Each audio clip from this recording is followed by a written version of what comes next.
Ta zone de confort, un petit test et 4 exercices pour t'habituer à sortir progressivement de ta zone de confort. Je suis Mylène, l'auteur du blog Les Défis Défis Zen et de la chaîne du même nom. Et aujourd'hui, je vais donc te parler de zone de confort. Donc, je sais que c'est quelque chose qui parfois peut être limitant.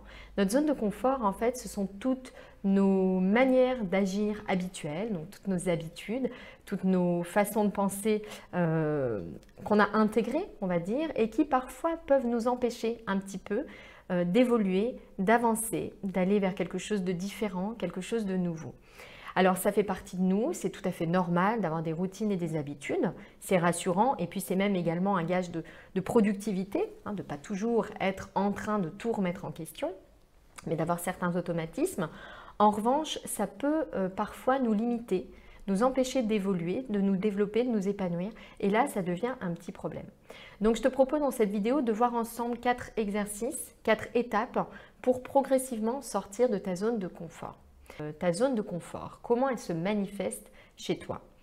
Prise de conscience, parce que pour changer ses habitudes, pour s'améliorer, il faut nécessairement qu'il y ait une prise de conscience, une identification de ce qui se passe. Ça va te permettre de travailler dessus, évidemment, donc c'est très important. Donc, essaie de lister sur une petite feuille tes motifs de résistance, tes motifs de peur, tes craintes, ces petits blocages que tu rencontres régulièrement. Essaie d'en faire le listing. Demande-toi, quelles sont tes habitudes qui te font un petit peu passer à côté d'autres choses, d'opportunités, de chances, voilà, dont tu sais, tu sens qu'elles te freinent dans ton développement. Deuxième étape, deuxième exercice, ça va être la préparation mentale. Sortir de sa zone de confort, ça ne se fait pas en un claquement de doigts comme ça ou subitement. On va tout se permettre, tout s'autoriser, on n'aura plus ces peurs terribles, on les acceptera comme ça en un clin d'œil, merveilleux. Non, en fait, c'est vrai qu'il faut se préparer étape par étape, petit pas après petit pas.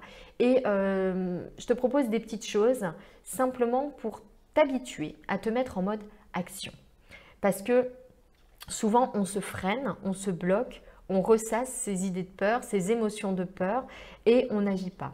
Donc, prendre l'habitude d'agir malgré ces petites peurs, c'est une préparation mentale qui est importante pour t'exercer à sortir de ta zone de confort. Donc, quelque chose que tu peux faire pour te mettre donc, dans ce mode de fonctionnement différent où tu vas malgré tout passer à l'action, c'est de prendre l'habitude. Quand tu lis quelque chose, par exemple un article, un livre, quand tu regardes une vidéo, quand tu écoutes un podcast, de prendre des notes et de trouver une petite action à chaque fois que tu vas pouvoir mettre en place pour mettre en pratique ce que tu écoutes, ce que tu lis, ce que tu regardes. Ça, c'est un petit entraînement. Tu peux également créer un vision board. Un vision board, donc tu sais qu'il y a quelque chose qui te fait peur, qui te freine particulièrement. Le vision board, c'est un assemblage d'images, de photos, de citations, de choses qui te rappellent à ce que tu aimerais atteindre, à ce que tu aimerais réaliser malgré cette petite peur et qui est donc hors de ta zone de confort. J'ai fait une vidéo spéciale et un article sur le vision board. Si ça t'intéresse, va les voir sur le blog ou sur la chaîne pour voir comment élaborer, comment construire ton vision board pas à pas. C'est vraiment un outil très très stimulant et motivant de développement personnel qui va t'aider à garder le cap des changements que tu souhaites mettre en place. Aussi, une chose qui est très importante que tu dois garder en tête dans ta préparation mentale, c'est que patience et bienveillance sont de mise. Il faut savoir que les changements ne se font pas en un clin d'œil. Donc, il est vraiment important de te féliciter pour les tout petits pas que tu fais, de ne pas trop te mettre la pression et d'être patiente. Voilà, tu ne pourras pas mettre en place tous les changements d'un coup, mais récompense-toi et félicite-toi pour toutes les mini-actions que tu vas mettre en place, que tu vas réaliser. Et un dernier petit conseil dans ta préparation mentale, c'est de pratiquer régulièrement la visualisation positive. La visualisation positive, c'est prendre quelques instants pour t'imaginer ayant déjà atteint cet objectif, ce projet, ce quelque chose qui te fait peur et qui t'oblige à sortir de ta zone de confort. Prends quelques instants pour imaginer comment tu te ressens lorsque tu l'as atteint et également les étapes par lesquelles tu dois passer. Troisième étape, troisième exercice que tu peux pratiquer pour t'habituer à sortir de ta zone de confort, c'est de changer tes habitudes. Donc là, on ne va pas parler directement des grosses peurs, des gros sujets qui te freinent, qui te bloquent, parfois consciemment, parfois inconsciemment. On va parler là des tout petits trucs, simplement qui t'habituent à repousser un petit peu les barrières de ce que tu crois possible. Parce qu'il faut savoir une chose, c'est qu'en réalité, on peut faire énormément de choses dans notre vie, mais qu'on a inconsciemment des barrières. On se limite en fait, et on se limite souvent avec des habitudes et des routines. Donc je t'ai dit, c'est un bon point d'en avoir, mais il est vraiment important de temps en temps de savoir les chambouler, les bouleverser, faire totalement autrement. Donc le petit exercice là que je te propose de faire pour t'exercer à sortir de ta zone de confort, c'est de changer tes habitudes, même tes petites habitudes quotidiennes. Par exemple, change l'exercice que tu fais le matin à ton réveil. Par exemple, si tu pratiques de l'exercice physique, eh bien, fais autre chose un matin. Change ton petit déjeuner, va autrement au travail, mange dans un endroit différent le midi, fais une pause au lieu de boire un thé comme d'habitude, eh bien, bois un jus de fruits ou un smoothie. Voilà, mets en place, prends ce petit réflexe, cette nouvelle habitude de changer en fait tes petites routines. Par exemple, tu pourrais choisir chaque matin un petit truc que tu vas changer dans ta journée. Simplement pour prendre l'habitude de faire des choses autrement, différemment et bien garder en tête que tu t'enfermes parfois dans une façon de faire alors qu'il y en a plein d'autres possibles.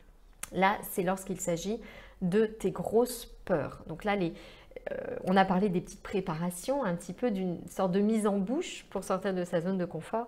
Et puis là, on est face à cette grande peur. Ça peut être quoi? La peur de parler en public, la peur de demander quelque chose à quelqu'un. Ça peut être également la peur de prendre l'avion, la peur de partir toute seule à l'aventure dans un endroit voilà, qu'on ne connaît pas. Ça, ce sont des peurs qui peuvent générer de gros blocages et de grosses limites. Parfois, on peut s'en contenter, vivre autrement et puis ça passe très bien. Et parfois, ça peut être handicapant, ça peut être gênant. Et en tout cas, ça nous empêche d'être totalement libres. Donc, je pense que c'est un point important à travailler. Déjà, je voudrais te rassurer. Moi-même, je suis totalement concernée, par exemple, par la peur de parler en public. Et tu vois, petit à petit, j'ai pris l'habitude de faire des choses qui me permettent de le faire quand même. Par exemple, tourner une vidéo et puis la publier dans un second temps. Ça, c'est une méthode qui te permet de te rapprocher de ce que tu aimerais atteindre, de ce que tu aimerais faire et qui te fait peur. Petit à petit, pas à pas, pour t'en rapprocher et que ce soit de plus en plus facile. Sans, on va dire, faire le gros truc d'un coup, mais en faisant progressivement quelque chose qui t'en rapproche étape par étape. Et puis également, deuxième chose que j'aimerais te faire passer comme message, c'est que la peur, elle sera toujours présente. Et qu'il ne faut pas que tu attendes de ne plus avoir peur pour faire quelque chose. Parce qu'en réalité, la peur, elle fait partie de nous et elle joue son rôle. Et tu ne peux pas éliminer cette émotion. En revanche, ce que tu peux faire, c'est agir malgré cette émotion, malgré cette peur. Et ce que tu peux faire également, c'est cultiver d'autres émotions positives qui vont venir remplacer, prendre la place de cette émotion négative. D'autres émotions positives comme par exemple l'amour, comme par exemple la paix. D'autres choses qui vont progressivement prendre la place de cette peur. Parce que tu le sais, le cerveau a horreur du vide. Et donc essayer de lutter contre quelque chose, si on ne sait pas ce qu'on va mettre à la place, ça peut être un exercice un petit peu difficile.